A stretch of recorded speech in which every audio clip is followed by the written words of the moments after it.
circulated yesterday also. I think we carried that. We carried that. I don't know which page. It's page 7 top.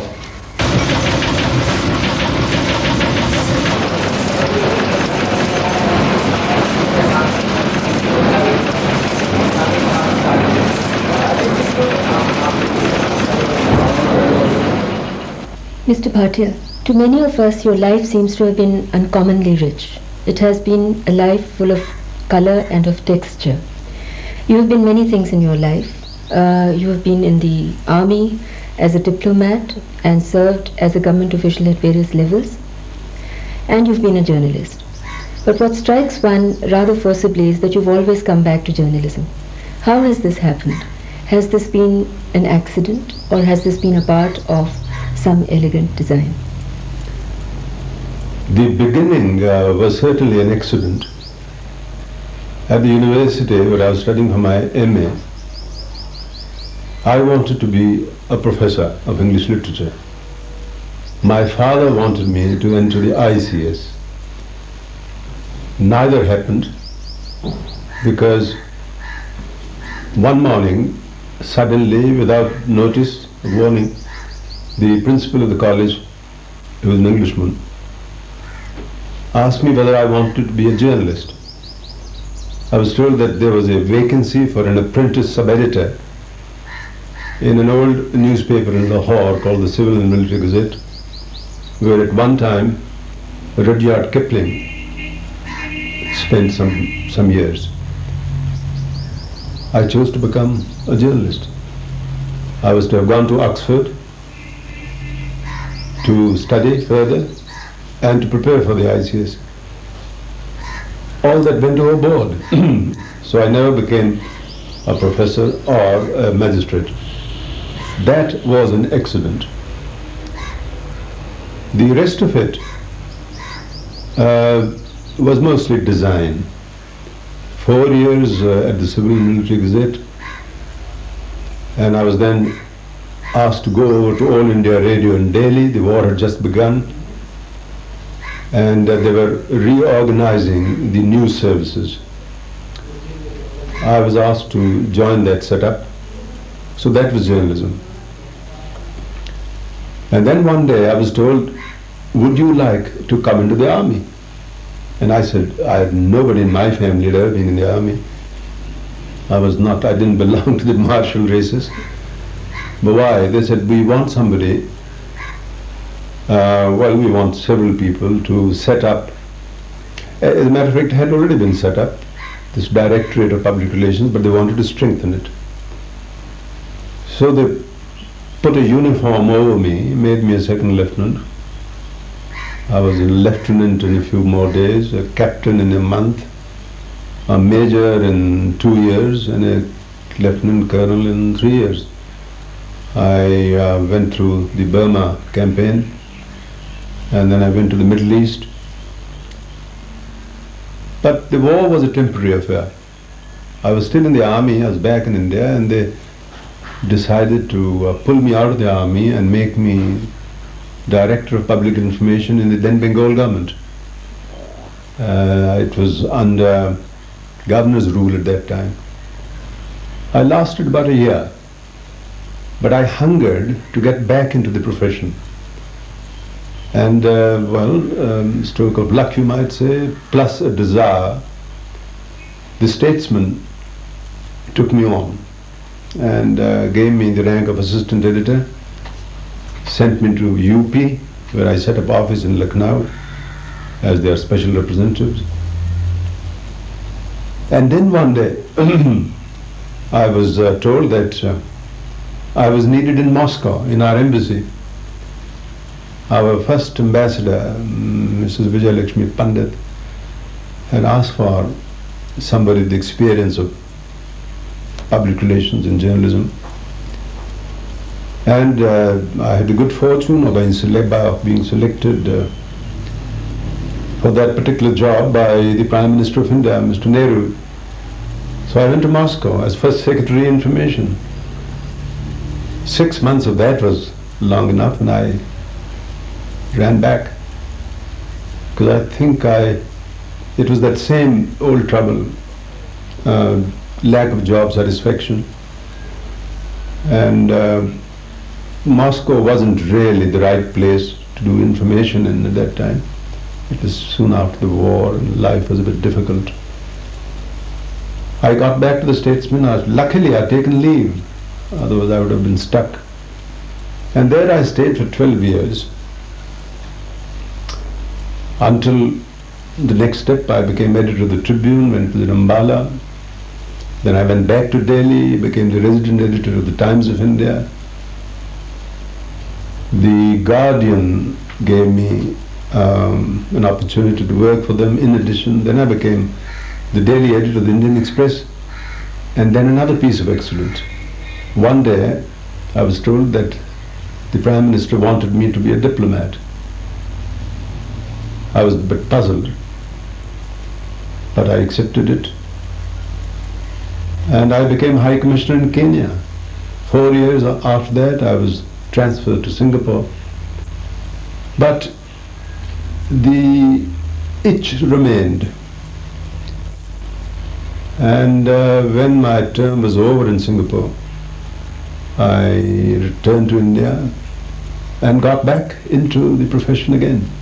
Journalism seems to be an integral part of your existence and the focal point of your being. It would interest us to know, Mr. Bhatia, what are the norms that you set for yourself and what are the values you set for yourself as a journalist?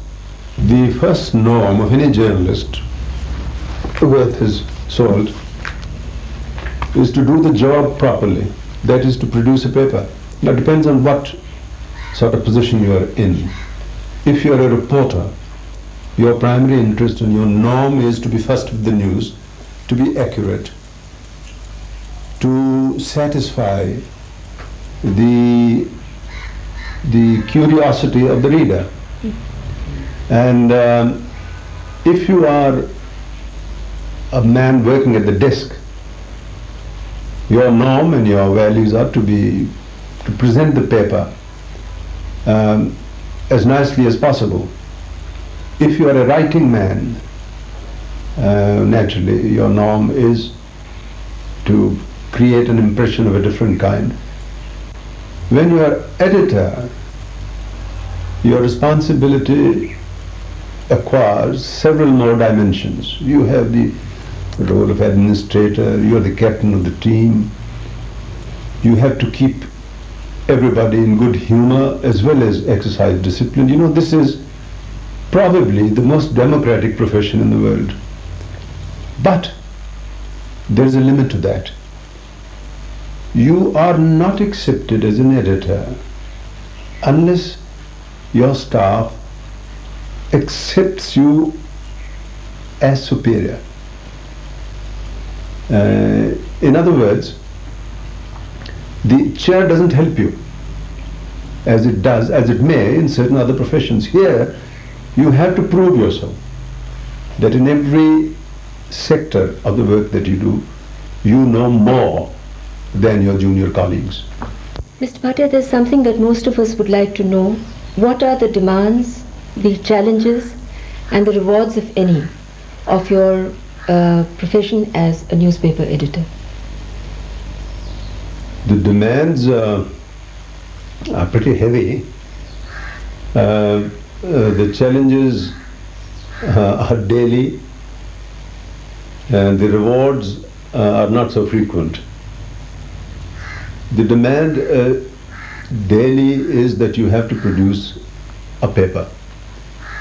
On my paper, for example, we have only 3 days in the year when the paper is closed.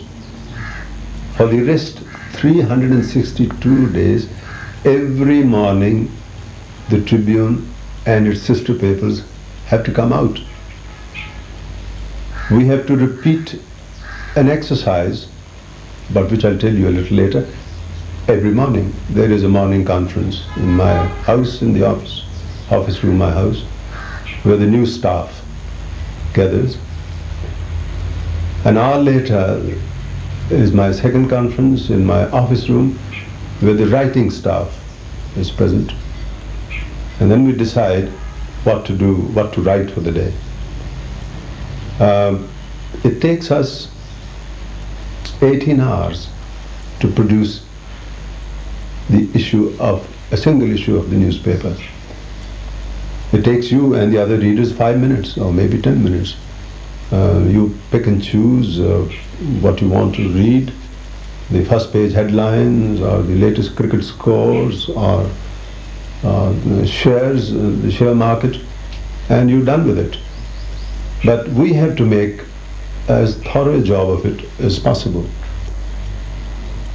You might think that it's a boring business because every morning we sit together, and the normal question put in different fashions is, well, what do we write today?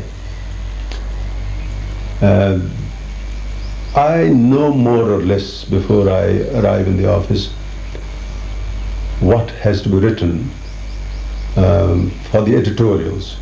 There are usually 2, sometimes 3. But I don't ordinarily reveal my mind.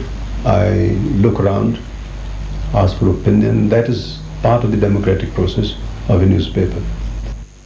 So it can be a little boring to say this, to do this, go through this exercise every morning. The challenge is, well, in a difficult situation, you have a large readership of various kinds whose expectations you have to bear in mind. But you know that you can't please everybody. Therefore, that is a challenge, particularly in difficult situations like the present one. The rewards, well, people do read you, and if you are a reasonably good journalist, people take notice of you. I'm sure that, like me, Mr. Bhatia, many of us would like to know something about your thought process when you're writing a piece. Since you write so much and so regularly, how is it that you go about it when you are beginning on a new piece? Is the entire idea worked out carefully right from the beginning, or does it develop as the piece goes along?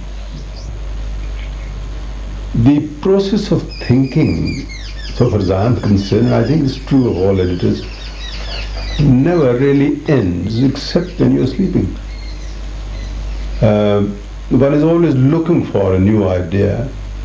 One is pursuing an idea which is already there. The form is sometimes settled in your mind even before you begin. Part of the substance may be there, but then you have to refer to books, journals. You have to discuss it with colleagues, pick their brains. I don't have the monopoly of wisdom, and you'll be surprised how often new ideas are thrown at me by the staff.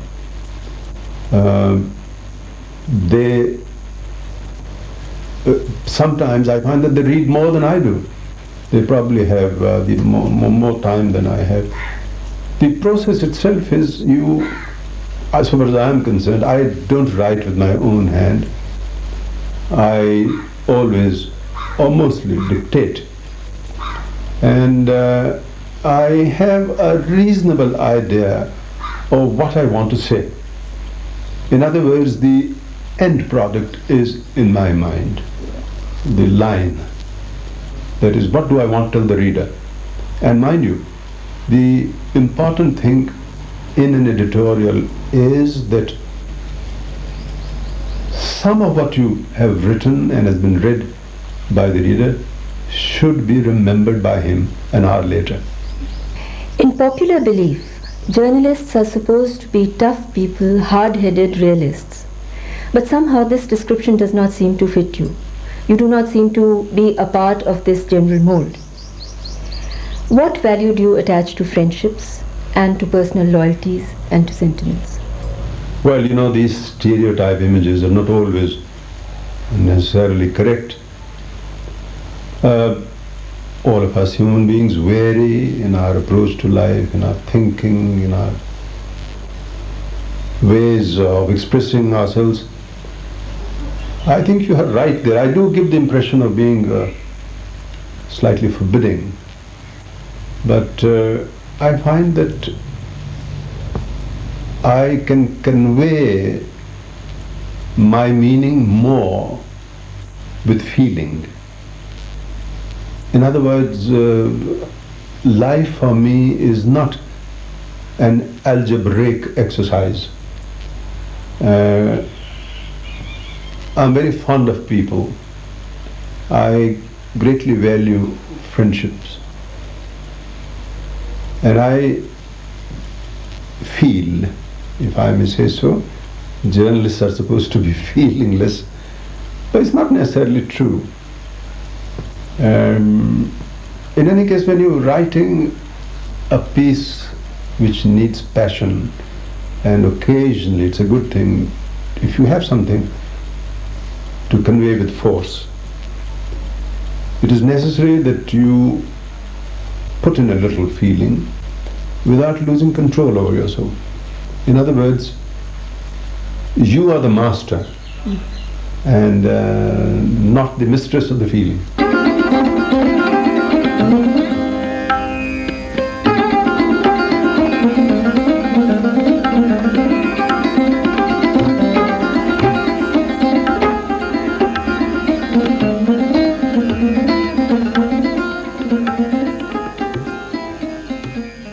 Can we turn back for a brief while, Mr. Bhatia, to your career as a diplomat? A diplomatic career has a certain amount of glamour attached to it. In fact, it has an importance which people give to it. How did you find your life as a diplomat? I ask this because you were not a career diplomat or a foreign services man.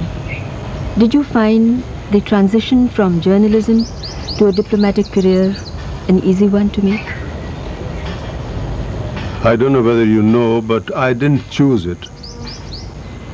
It was given to me by the Prime Minister in 1965. It was a great honor.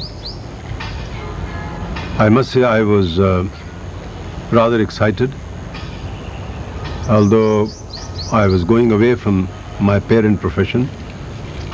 But it was a new line of work.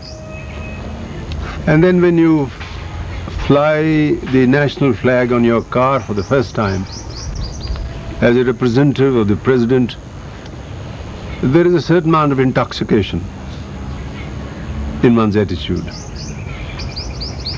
But the transition, in my case, wasn't too difficult.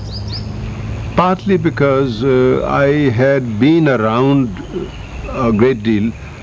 For example, much of my travel abroad was done with Prime Minister Nehru in the earlier years.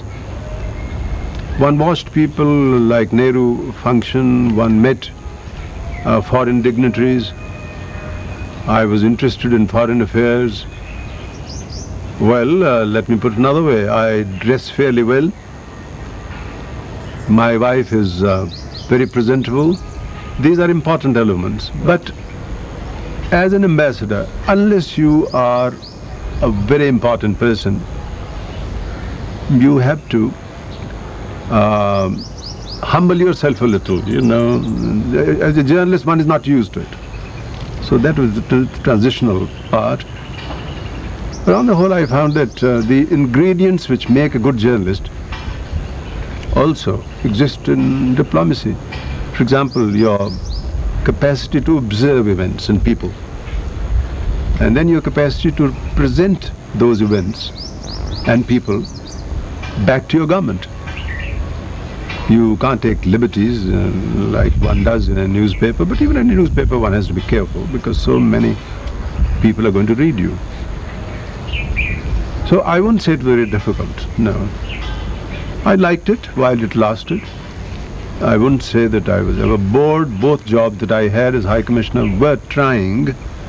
In Kenya we had the problem of the Asians, people of Indian origin, who were not very welcome at a certain stage. And when I was in Singapore, we had this war against Pakistan over Bangladesh. One was kept busy. And after a while you forget that you are ambassador, and somebody does come and open the door for you, your travel tickets are bought, things are done for you. You are called Your Excellency. But all these things don't really carry much weight after a while.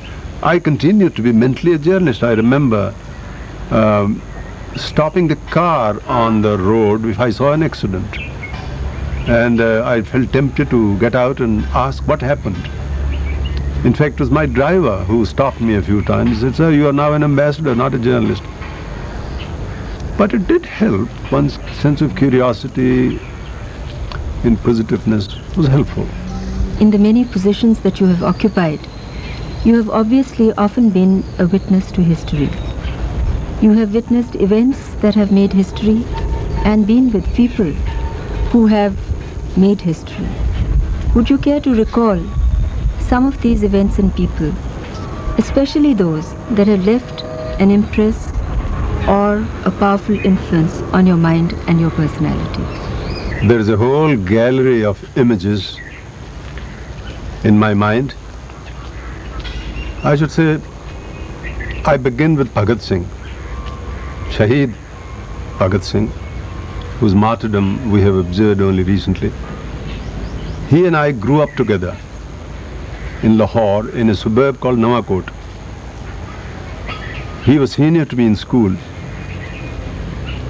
But I still remember distinctly his face, his manner, his depth. Even at that age, I think he was hardly 14 or 15, and I was 3 or 4 years younger. He had a dog. I forget the name. Dabbu, I think, was the name. It was a white dog, a mongrel of sorts, but it had pink eyes. And Bhagat Singh used to say, "He's so gentle, he must have been a sadhu in his previous birth." Now that's out of memory. And Bhagat Singh talked very little. He was at that age a very thoughtful person. And then we skip, we go to university and college. There were people, one remembered, while I'm at it, the 1931 National Congress, Indian National Congress session in Lahore, that still lives, and Jawaharlal Nehru on a white horse as he alighted from the train at Lahore railway station, and they wanted to take him out in a procession on horseback. Later, some very great men, people like Radhakrishnan, whom I always took the liberty of calling my guru. He didn't like it very much. But the learning of the man, it was like an ocean. Then, of course, Jawaharlal Nehru, a most enchanting person, short of temper sometimes, but also repentant when he had been unfair. People like Rafi Ahmed Kidwai, the like of whom will be very difficult to see again. Informal, slow of speech, short in words, but great in actions. Human weaknesses, mangoes. Fountain pens. A fast car. He used to keep looking at his watch when he traveled on the road on a long distance journey. And every 5 minutes he would remind the driver, "Aren't you going too slow?" Govind Ballabh Pant, massive in build, massive in thinking, a great parliamentarian of his time, rather benign, but very shrewd, very knowledgeable. He was very kind to me. Acharya Narendra Dev, one of the most magnificent people of learning and culture that I've run into. And the numbers are unlimited outside our own country. People like Lee Kuan Yew, the Prime Minister of Singapore, one of the greatest intellects I've seen in my life. Hard, purposeful, practical. I also remember people like Sukarno at the Bandung conference, a very colorful person, at a rather sad end. But while he was at his best, he was very good. And now, in the last few years, well, look at our own Prime Minister. I had the honor of being asked to see her only a couple of weeks ago, 3 weeks ago. Sat with her for more than an hour. Well, apart from the fact that she still looks remarkably fit and young, the capacity to absorb, the capacity to observe, sharpness of mind, all still there.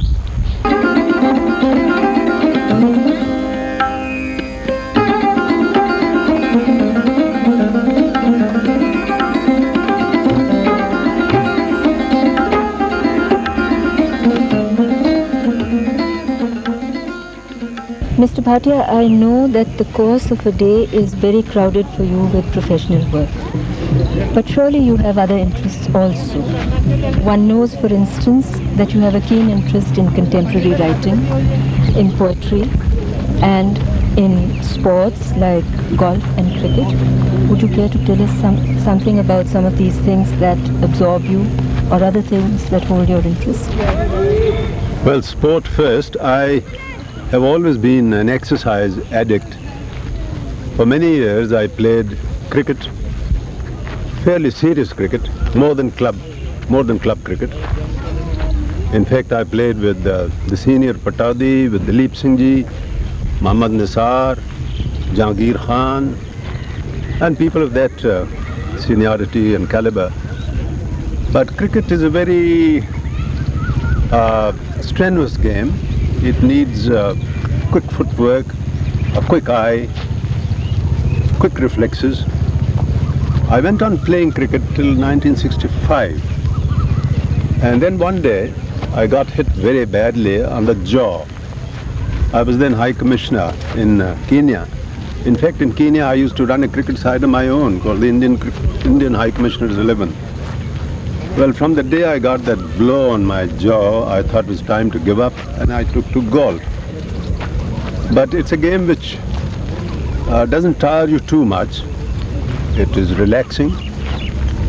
There are other interests, as you rightly say. I love to talk to friends. That is, friends who I find have something to say.